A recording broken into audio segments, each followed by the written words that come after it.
Hello, and welcome to the tarot reading for the energy of Cancer. For this series, I've been using the Star Tarot. This is the Aquarian Tarot, and this is a new deck that I've recently acquired, and it's called the Sacred Spirit Reading Cards. And I'm going to pull one of these cards at the end of the reading. All right, so Cancer, we are going to start out with 3 cards from the Star Tarot. And those are going to be our main energies that we're going to be reading from and trying to work with and figure out. And you may be here at this video because of the title of the video. Now, my readings are sort of all encompassing, being that the energy of each zodiac sign is present in all of our charts due to the house system. So at any point in time, we do have the energy of Cancer within our chart during the day. And we were also born with Cancer in our chart as well, in a certain house, or we can have some placements there, planetary placements, or even the rising, midheaven, descendant. So yes, however you wish to resonate with the energy of Cancer. All right, so I'm called to do one more shuffle. So let me do one more good shuffle for you, Cancer, and 3 cards for you. Ace of Swords. Wow, truth, clarity. Air card. Oh, Judgment. That's always a good card to have, I think. Major Arcana. And we've got the Ace of Pentacles in reverse. Okay. So it's looking like we've had some clarity. We're seeking clarity. Perhaps there is something that we are trying to manifest, something that we're trying to bring into this realm, to this to our reality. And for some reason, there's some kind of holdup. The Judgment card I read as a taking stock of looking how we are working, living our lives, how we are using up our resources, how if they're being put to the best use, and if they are in line with the goals that we seek to attain. And that's kind of the way that I see Judgment.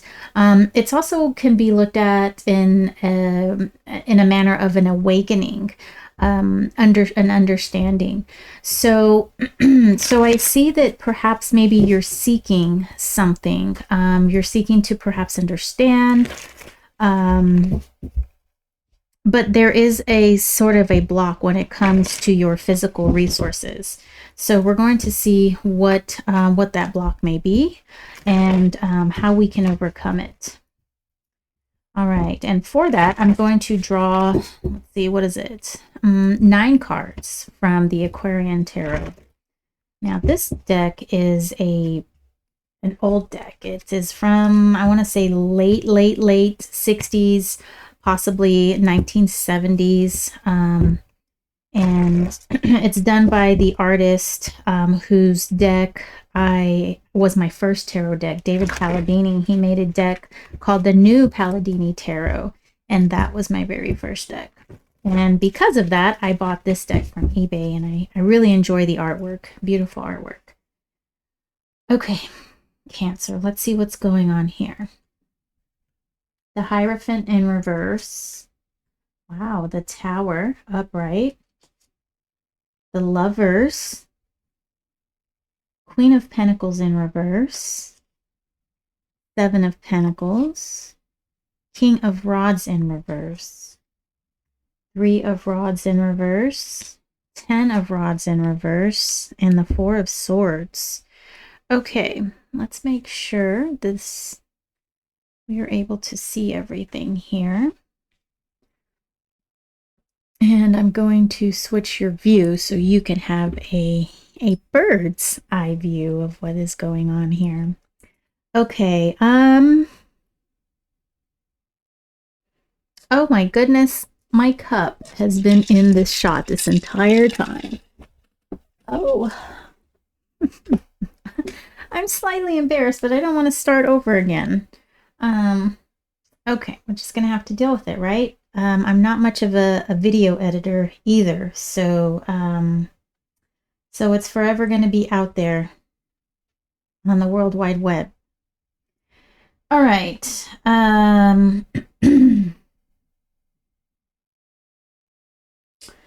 So I'm seeing that you're coming through a clarity. You're coming to an understanding. A truth is being shown to you because there's being a breakdown in a way that has been for a long time.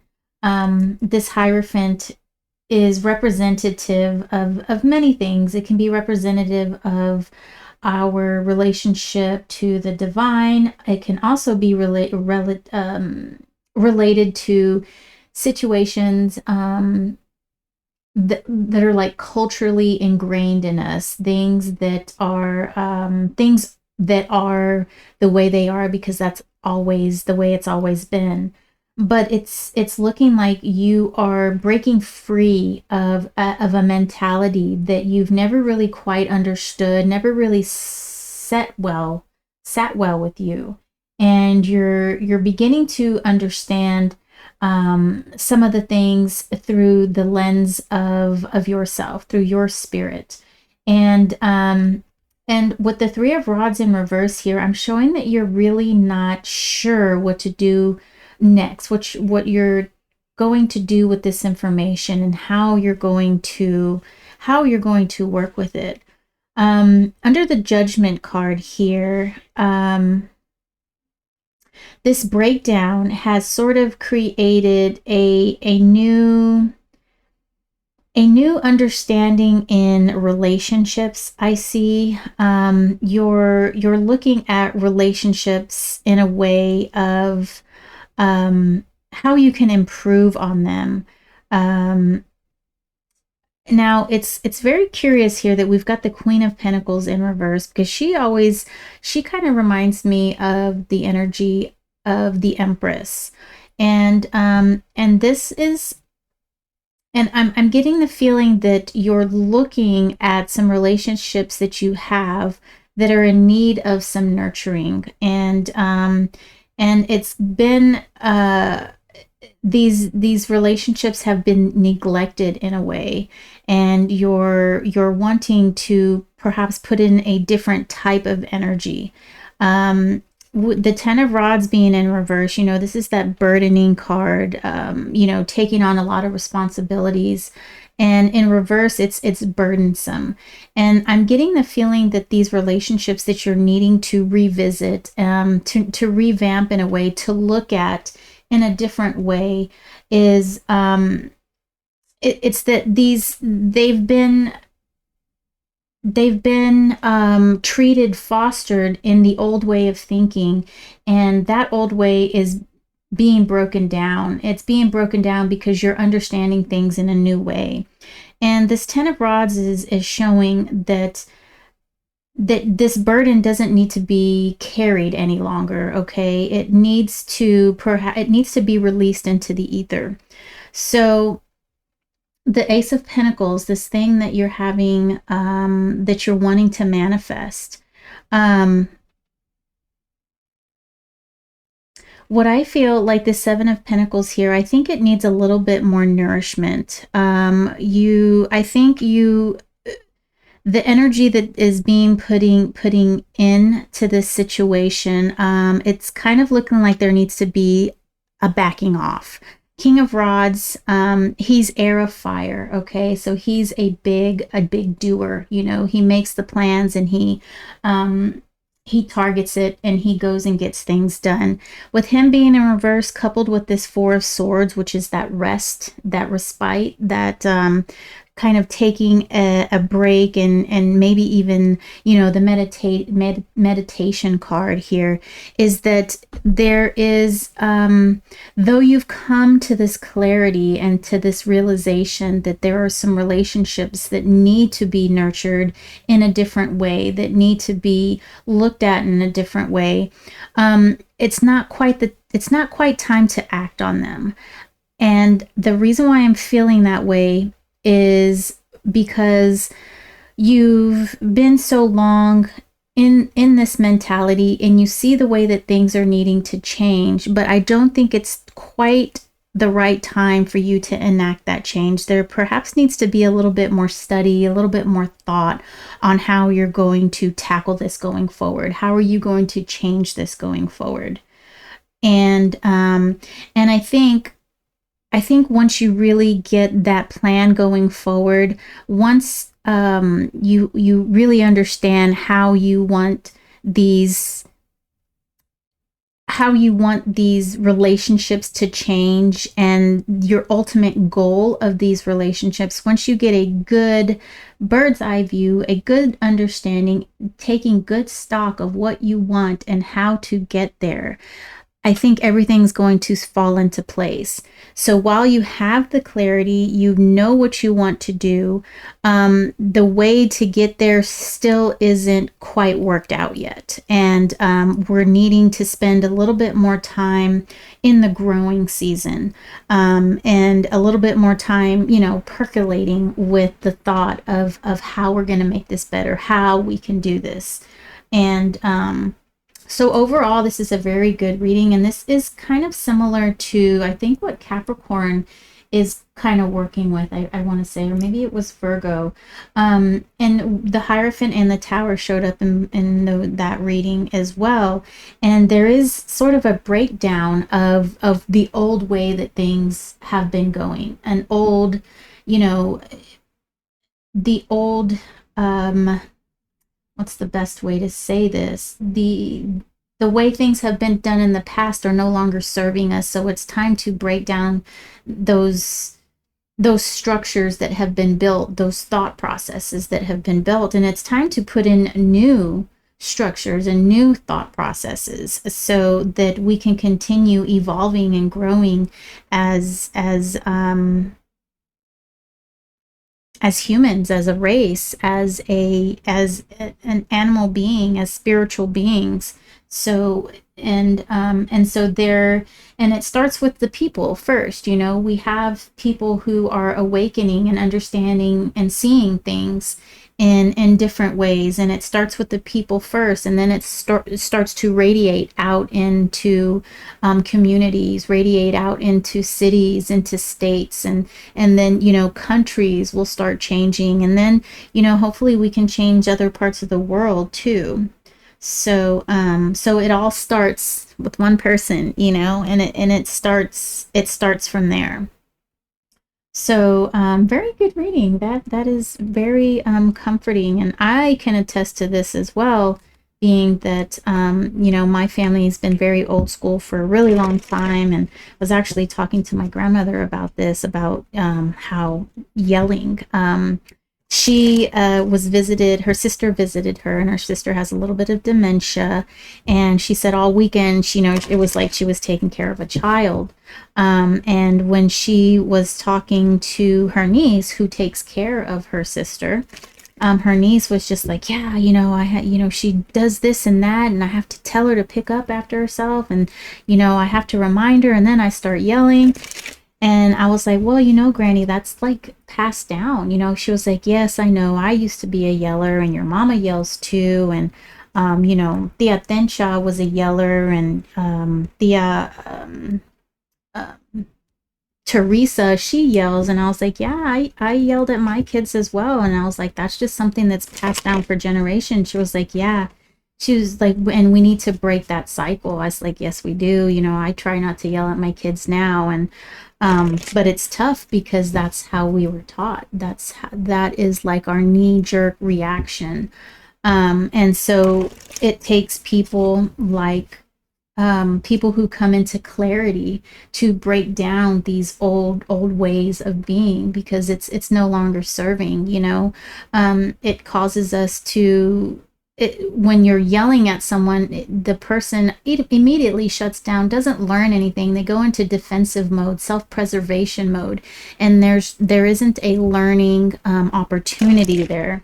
Now, granted, with older people having dementia, that might be a little different, but they're like an infant in a way, in that they don't really understand what they're doing, and yelling at them, it really does do something to the psyche, I think, and it makes, my Thea Tensha is defensive about things, so just a quick aside in like I understand breaking down these old paradigms, and it's a wonderful thing. It really is. So I'm going to draw our reading card from the Sacred Spirit deck. One more shuffle.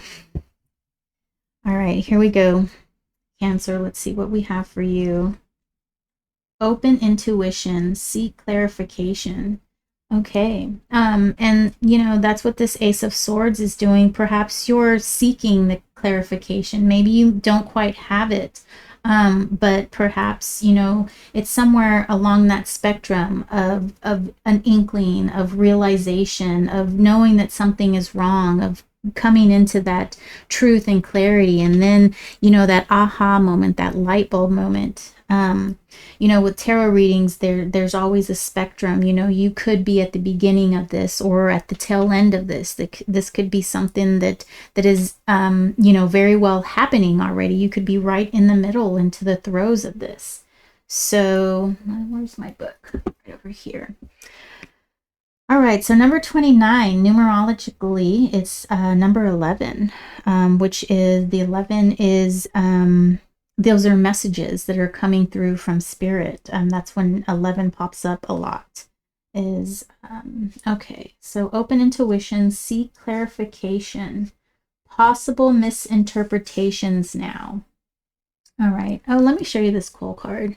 I'm gonna transition to, and then look at that coolness. All of those eyeballs. I mean, and I kind of feel like I see the eye of the peacock feather, and then the peacock feather outline behind the figure here. And right in heart center, there's that peacock feather as well. Okay, let's go back to your spread. Okay, intuition is the inner voice of the soul. Opening our intuitive channels and trusting the messages that we receive can be challenging in the beginning. Not knowing how to interpret these vibes can lead to confusion, for are you really listening, or is it just your imagination? You are already intuitive. Think about the times you have felt, heard, or just known about events or insights about other places. I'm sorry. Think about the times you have felt, heard, or just known about events or insights about others or places. Those gut feelings are your primary mechanism for this natural-based instinct. It may seem daunting at first, but opening your intuition can be performed in a variety of ways. Being open and trusting is the start.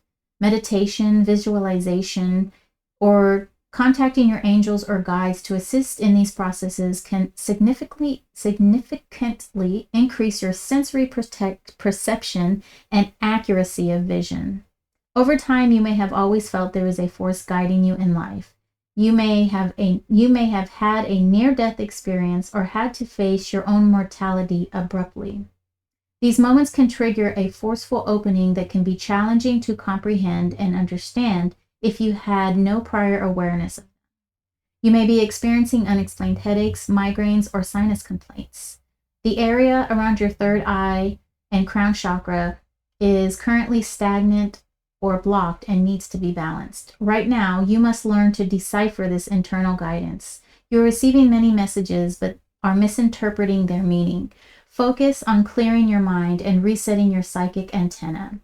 Remain open to receiving signals and messages as you continue to build your skills using clairvoyance, clairaudience, clairsentience, and claircognizance. Keep an intuitive journal and record those vibes or premonitions you feel you receive. Observe these moments without judgment. Reflection will bring you confidence and help you understand and configure your interpretations of symbols, signs, and verbal messages. Shadow aspect, misinterpretation, disorder, manipulative. The sacred crystal is lapis lazuli. Angel assistance, Archangel Ratziel, Ratziel. And that angel is the angel of mystical knowledge, strengthening sensory abilities. And your affirmation for this card is I am open. I'm sorry, I'm going to start over again. I am an open channel for my soul to seek its guidance. So perhaps that's why you're not manifesting or unable to manifest, is because you need to seek further counsel. There are perhaps your ancestors or spirit guides are trying to talk to you and you're misinterpreting the message or not getting the message. And perhaps that is why the Seven of Pentacles is here with the King of Rods in reverse and the Four of Swords. There's a an energy of needing to wait a little bit longer. And perhaps it is because you don't quite understand the message or you're not receiving the message, and you need some more information before formulating this plan to move forward. So so that makes a lot of sense. That makes a lot of sense. Okay, Cancer, I thank you for your time, and I really hope this has brought some benefit to you and you're able to use some of this information, some of this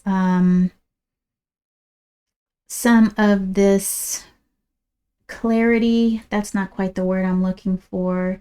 But hopefully there was something in this reading that sparked something in you and that can maybe help explain or help you move forward in a decision that you're having to make. So I again thank you for your time, and I'll see you next reading. Take care.